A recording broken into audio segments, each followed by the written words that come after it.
We were talking about Clark's Creek Lodge and Mm-hmm. how a fellow in San Francisco. Oh dear. We were talking about Clark's Creek Lodge and how a fellow from San Francisco started that up, and it was sort of the word was Hideout. that it was a criminal hideout. Yes, right. And Because it took so long for anybody to get up here, they get forewarned and take off before the gendarmes got up here. right. And but that basically, now, you know, I can't confirm that that was really true, but that was the story about Clark Creek. But it was a wonderful place. Everybody would go out there. And Did you ever hear that even some criminals from Chicago and stuff like Al Capone? never did You never hear, did hear no, that? I never Okay. did hear who or Who they anything were. like, no. So the No, I general never did. public at that time didn't go to Clark's Creek Lodge that much. Oh yeah, well, not when it first started, I don't Right, think. right, But by yeah. the time we moved up here, it was really a place to go for the, you know, for good dinner. Shorty, Bill and Shorty Calero owned it, and Shorty was a cook, Italian, and good Italian food, wonderful food. And but I can remember when I went out with the folks for dinner one evening, and I don't know, I just happened to be observing this, and of course it was all local people that went out there, and this guy came in, and Bill is looking in. He didn't know him. And so he's asking, you know who that is? No, never saw him before. I don't know who he is. Not a local then, huh? And he asked him to leave. So you just wonder, you know? Yeah, right, yeah. But yeah, he said, you know, we don't know you, and I think you should leave. Oh, that's interesting, yeah. Yeah, it kind of struck with me there. Right. Well, speaking of the clubs in this area, and you mentioned Doc Cleary. Uh-huh. Who was Doc Cleary? Was he a doctor? I think maybe he was originally, and he ended up finally selling the Rex Club and moving to Reading, and had a beautiful, it was the place to go in Reading, Hilltop. Oh. Doc's Hilltop. Where they have Hilltop Avenue now. Yeah, and that beautiful building, like if you're coming in from Burney, and instead of going on into town, you turn to go on Hilltop, and you drive past, and there's the car wash, and take the corner, and I'm not sure what that building is now. They redid the building, I think, but it was a really beautiful restaurant. Wow. Gorgeous. It was a nightclub, and he had live music, and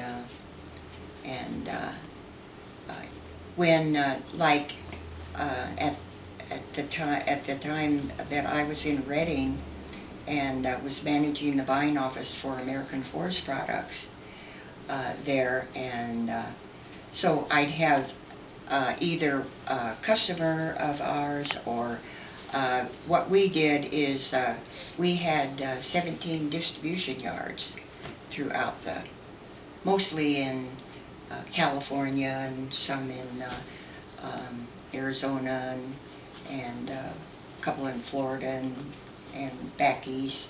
But anyway, we also had, let's see, I think it was 6 sawmills of our own, but there were products that our sawmills didn't produce, that our distribution yards.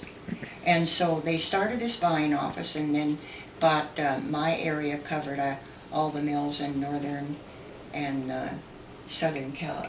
northern California, and Southern Oregon. Uh-huh. And so if I had one of the managers they'd want to come up and take a milk trip, you know. Uh-huh. One of the managers in distribution yard. Well, I always took, or a customer, I took them to Doc's Hilltop, because that was the place. Uh-huh. So he was very, very successful, very on hand. I think, you know, to me it seems like that in some ways things were more fun back then, because people, if they wanted music, they had to go out for live music. Yes, They couldn't we just- didn't have TV, you know. So people went And- out and had a good time. Yeah, yeah. And the Tylers owned the theater here, and all the kids, you know. Gosh, it didn't cost very much back then to go to a movie for kids. And so we, you know, we had entertainment there, and then part of, let's see, it would be where Potlucks has some of their feed in that Uh-huh. part of the building up there.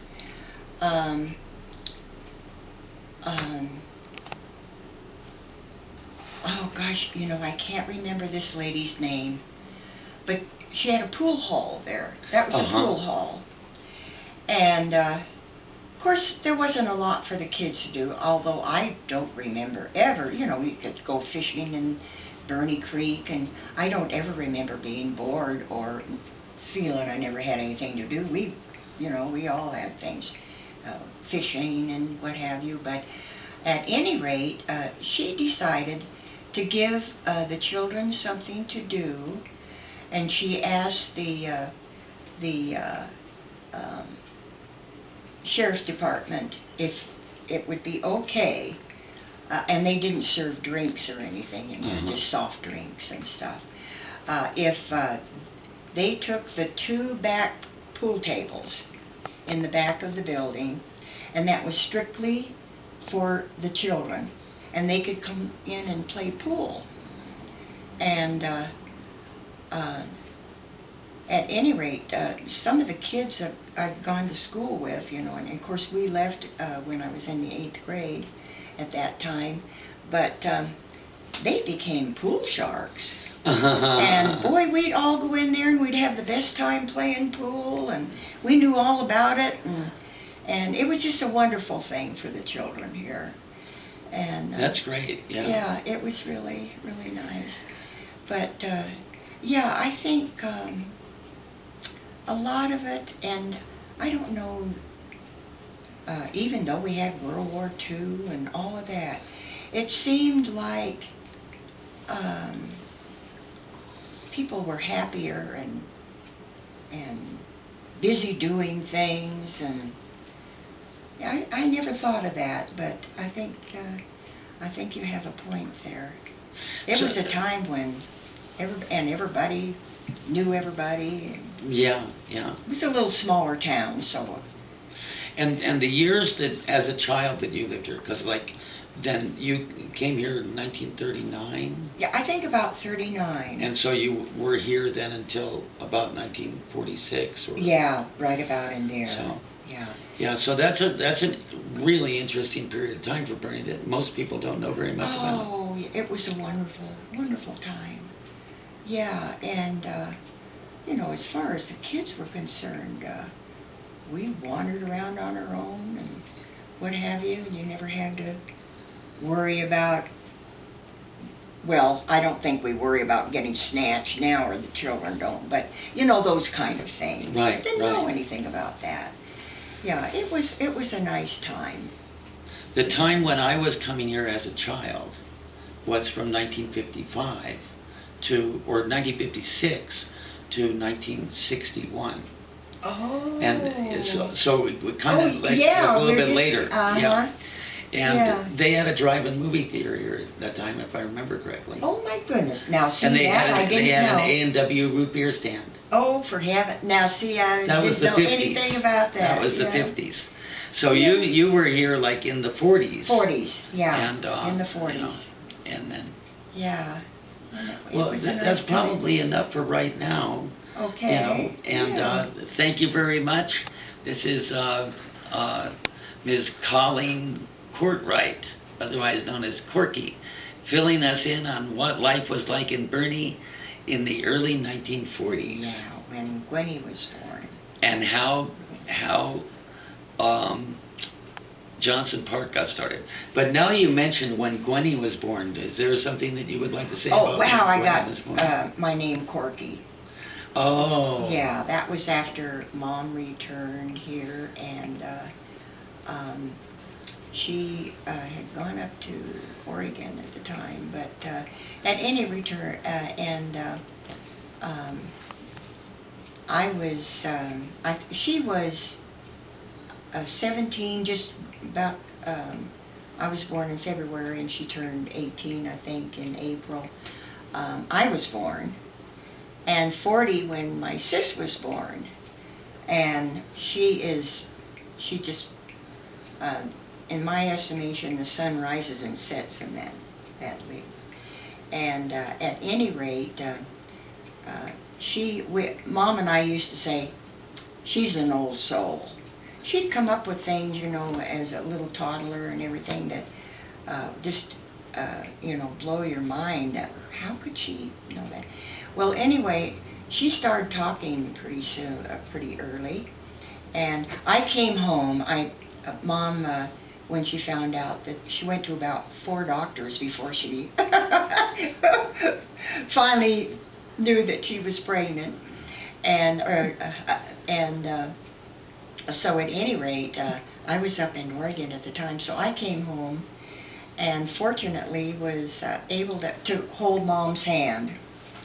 And through this period, it had been so long, you know, between children. And fortunately, about that time, and Irv Toller was head forester for Scott Lumber Company. That's out right. there. Irv, good old Irv. Yeah, fine fellow.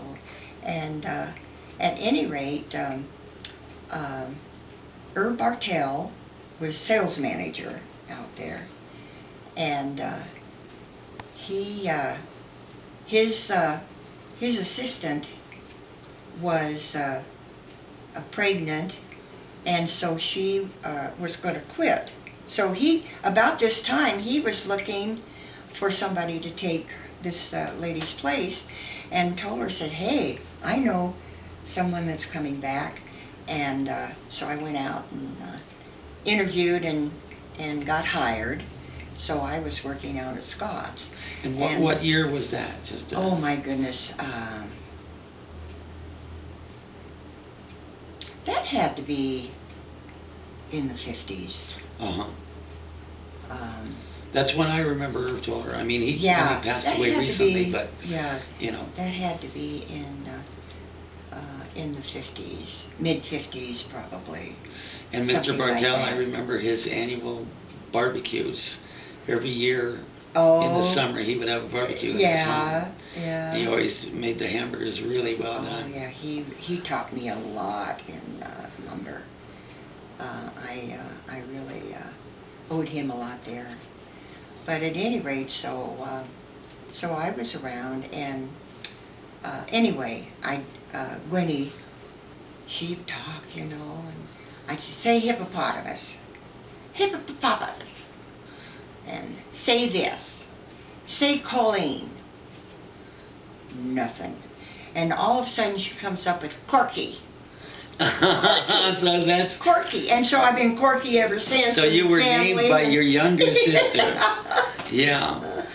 Just for the general audience, I'm going to say that this Gwenny that we're talking about is Gwen Giorso Yes. of Burney Disposal. And so this is a little Burney history here of the birth of Gwenny and how she named her sister Corky. Oh yes, oh she's a jewel. Yeah, she is. Yeah. And, you know, she talks about Elizabeth a lot the way that you just talked about her, about remarkable child, say the most amazing things. That's why Gwenny says, you know, like she goes, yeah, Elizabeth was always an amazing child. She would always come up with these things that you'd wonder where she came up with that.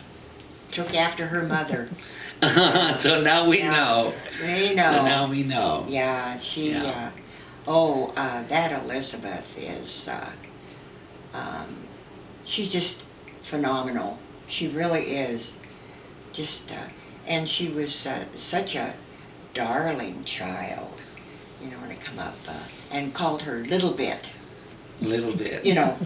She's such a beautiful, tall young lady now, and she was and we named her Little Bit. And her sister learned to play the piano, and so they would come over to visit the folks. That's the piano there, and And the folks, so that was Don Angie, Whitman. yes, Don yes, Whitman, Don. Mike, that's Papa. I just wonderful, wonderful man. And anyway, she would play the piano, and Little Bit would ballet dance. Never had a lesson. And I'd say, and I tell you, she looked like she had been taking lessons for years. She just had all the...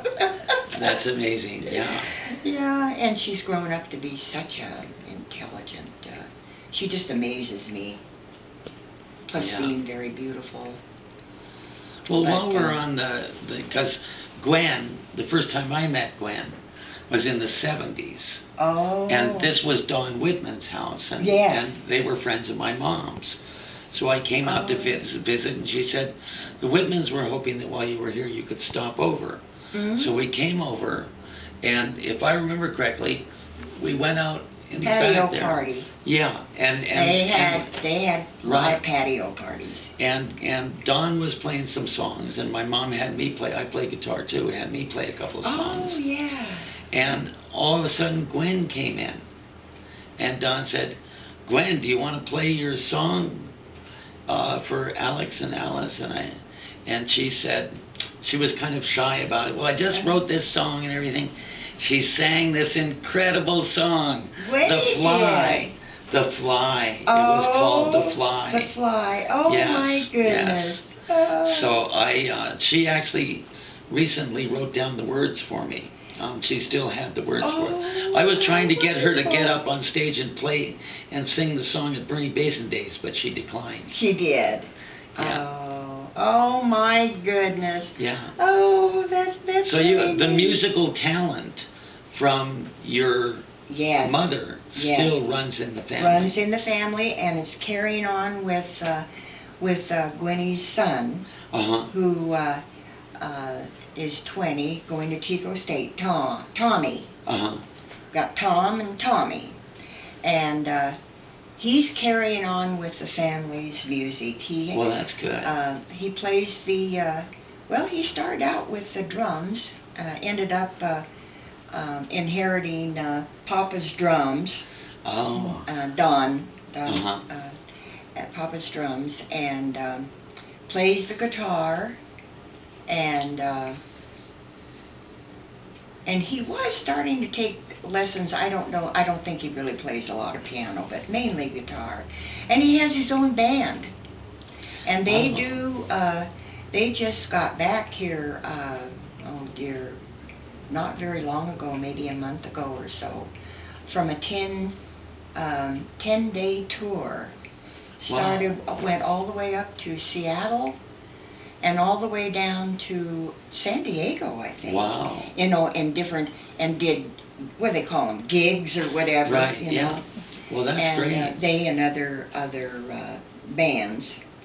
Wow. So he's really, really into that. I keep thinking someday, might be seeing him on television with.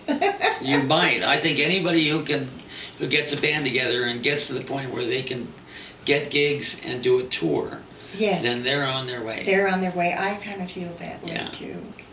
So Yeah, I hope I get a chance to hear him play. Oh yes. I'll see if I can maybe get him to play for music, Burney Basin Days next year. Bring your earplugs. Oh, okay. When he said, because it's loud music. It's not like our kind of music, you know, Right, and the right. melody and everything. Oh man, it gets pretty blasty. That's great. When he said they went down to one of their performances, I think it was in San Jose or somewhere down in the Bay Area, and both she and Tom took their earplugs. Oh, that's funny. But That's yeah, funny. really proud Wow. of him. Well, that's a nice little addendum there to have a little of the family history and see that the music is going on. Yes. So Yes, it is. this is a Pitt River history, Yeah, and we got off on other tangents here. but it's still all history. Yeah, And some of it, when we talk about the younger generation, we're talking about future history. future history. Yeah. Right. But 100 years ago now, people will look back and it will be old history to them. Oh, yeah. Yes, that's true. So, Yeah.